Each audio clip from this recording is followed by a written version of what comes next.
शंकर जी रास्ते से चले जा रहे हैं, तभी तक आकाशवाणी हुई, जय महेश भली भगति दृढ़ाई, जय हो शंकर भगवान। बहुत बड़ी भक्ति की दृढ़ता है। इतना ही कहती तो ठीक। अस तप तुम बिन करई को आना, आपके अलावा ऐसी कठोर प्रतिज्ञा और कौन करे। अब शंकर जी ने सोचा कि हम जैसे तैसे अपने घर में सुख शांति बनाए रखें। हमने प्रतिज्ञा की थी, किसी को बताया नहीं था, हम तो सुख शांति बनाने का प्रयास करें। अब इस आकाशवाणी की क्या आवश्यकता थी। आकाशवाणी अब सती जी ने भी सुनी, बोली प्रभु क्या प्रतिज्ञा की, कीन कवनपन कहु कृपाला। भगवान ने सोचा कि यदि सत्य बोलते हैं तो सती जी के मन में दुख होगा, असत्य बोलना उचित नहीं है, इसीलिए शंकर जी ने टाल दिया। तो तमाम कथाएं सुनाई ताकि फुर्सत न मिले सती जी को ये पूछने की कि कौन सी प्रतिज्ञा की। सती जी ने भी सोचा कि घर चलो, वहां तो पूछेंगे ही। लेकिन जैसे ही कैलाश पर्वत पर पहुंचे, समाधिस्थ होकर बैठ गए शंकर जी। सती जी ने सोचा अब क्या करूं। तब 87,000 वर्ष बाद भगवान शिव की समाधि खुली। संवत सो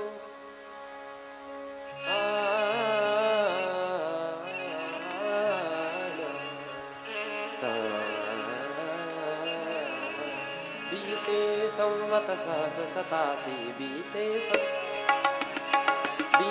संवत सहस 87 बीते संवत सहज 87 बीते संवत सहस 87 बीते 87 तजी समाधि शंभु अविनाशी, तजी समाधि शंभु अविनाशी, तजी समाधि शंभु अविनाशी।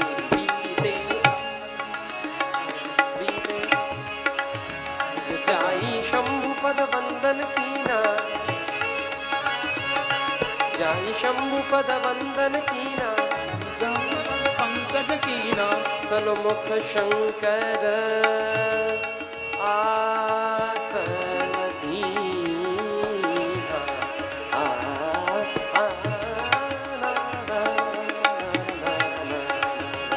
बीते बीते संवत्सर बीते बीते बीते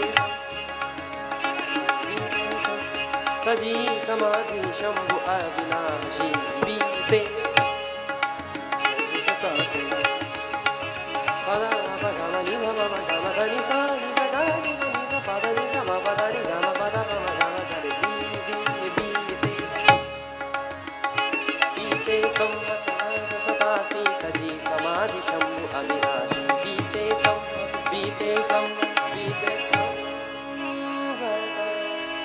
सहस 87। एक दो नहीं, 87,000 वर्ष बीते। सोचो हम में और शंकर जी में कितना अंतर है। हम लोग तो 2 मिनट भजन कर लें 10 जगह सुनाते हैं। अरे आजकल हमारा भजन स्टार्ट हो गया है, भजन करने लगे। एक दिन किया है वो भी 2 मिनट। अरे क्या बताएं, अब सवेरे से वैसे ही व्यस्त रहते हैं। पहले तो जल्दी जगो, फिर नहाओ और फिर भजन में। भजन की तो ऐसे बताएंगे, पूजा की कई लोग कहते हैं। महाराज क्या बताएं, जगे नहाया और सीधे पूजा। ये हमारी दिखावटी पूजा है। शंकर जी को देखो, कुछ बात नहीं, किसी से कुछ कहना नहीं। 87,000 वर्ष बीत गए, बीते संवत सहस 87 तजी समाधि शंभु अविनाशी। तब समाधि खुली। सती जी को पता चला तो जाई शंभु पद वंदन कीन्हा, पर शंकर जी ने सन्मुख शंकर आसन। आज बगल में नहीं बिठाया, सामने ही बिठाया। सती जी समझ गई कि इन्होंने मेरा त्याग कर दिया है। अब दक्ष यज्ञ कर रहे हैं, सती जी के पिता प्रजापति दक्ष यज्ञ कर रहे हैं और उस यज्ञ में सभी देवता जा रहे थे। अच्छा, जा रहे थे तो इतना बड़ा आकाश था, थोड़ा घूम कर निकल जाते। वहीं से विमान निकालने की क्या आवश्यकता थी जहां शंकर जी और सती जी बैठे थे। आपने देखा होगा कि प्रायः ऐसा होता है, जैसे किसी के यहाँ कोई आयोजन हो और वो व्यक्ति सबको बुलाए, लेकिन उसके खास रिश्तेदार को किसी वजह से वो निमंत्रण ना दे, तो बहुत बार लोग उसके घर होकर जरूर जाते हैं जिसे निमंत्रण नहीं मिला। वहां जाकर कहेंगे हम तो वहां जा रहे हैं, आप नहीं चलेंगे। लेकिन जब उसी के मुंह से उगलवा कहेंगे, वो कहेगा निमंत्रण नहीं मिला। अरे आपको निमंत्रण नहीं, बहुत गलत किया उन्होंने, हमारा तो मन कर रहा है हम भी ना जाएं, आप कहो तो ना जाएं। और कौन ऐसा कह दे ना जाओ, जा रहे हैं पर मन यहीं रखा है। कई लोग, ये देवता भी, जो कि शंकर जी को यज्ञ का निमंत्रण नहीं मिला, तो उसी आकाश मार्ग से गए।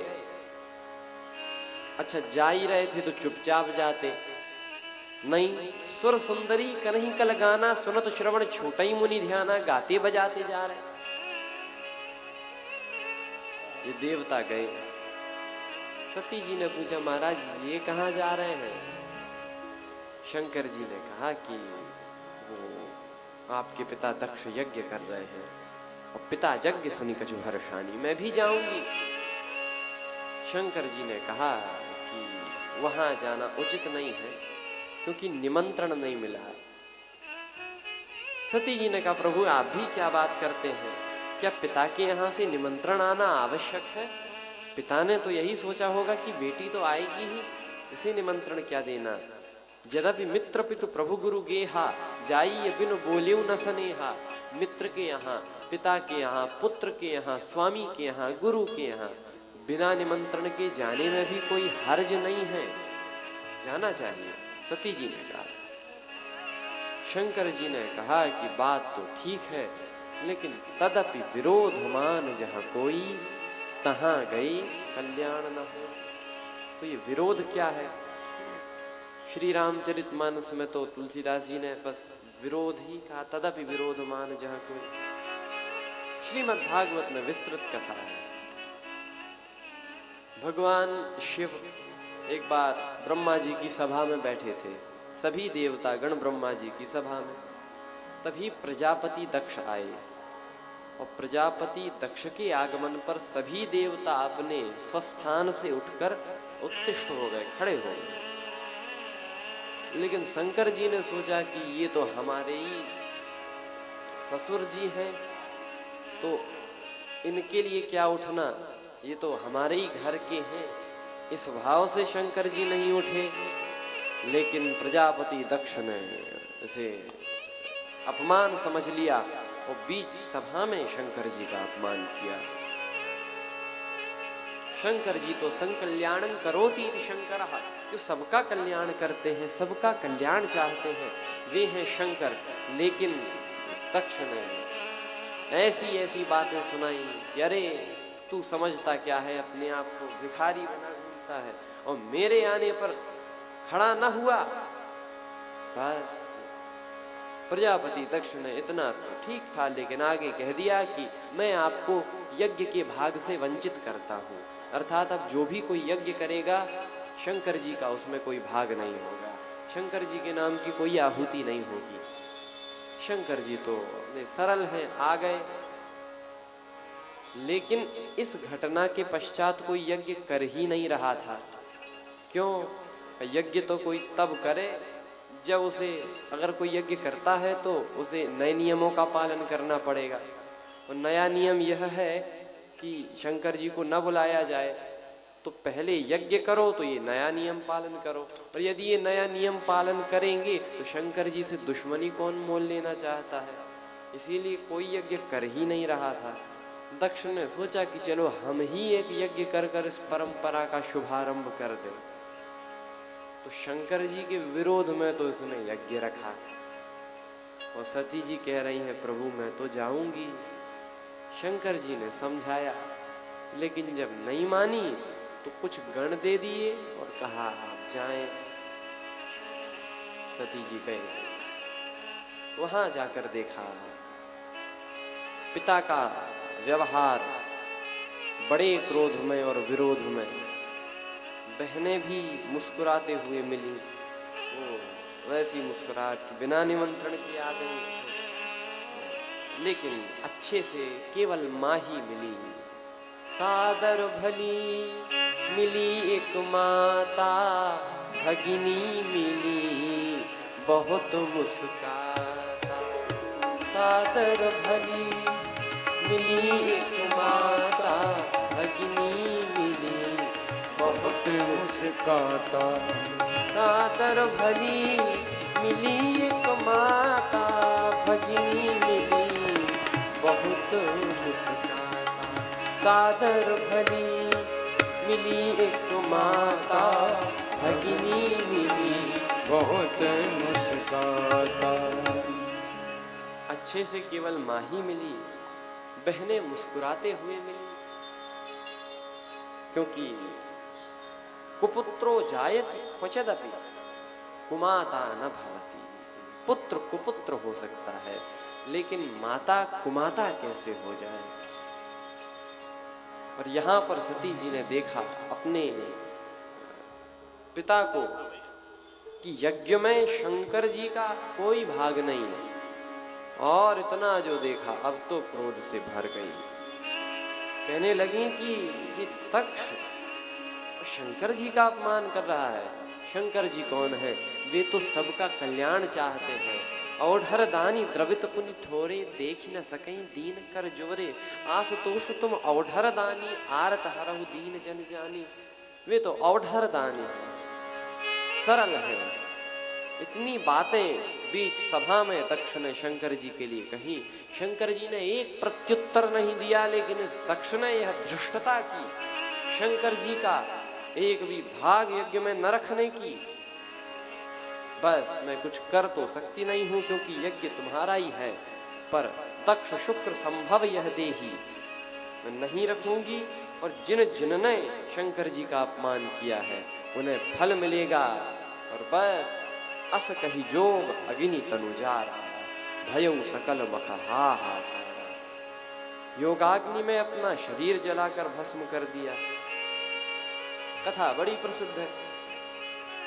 और जब शंकर जी के नाम से सती जी ने अपना देह यज्ञ कुंड में भस्म किया, तभी जितने गण थे वे कहने लगे, अरे हमारी माता अबे यज्ञ कुंड में भस्म हो गई, हम यह सहन नहीं कर सकते।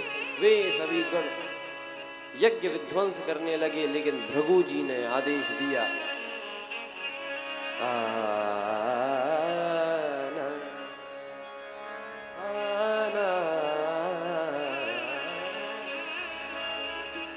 भृगु जी ने यज्ञ विध्वंस का आदेश दिया।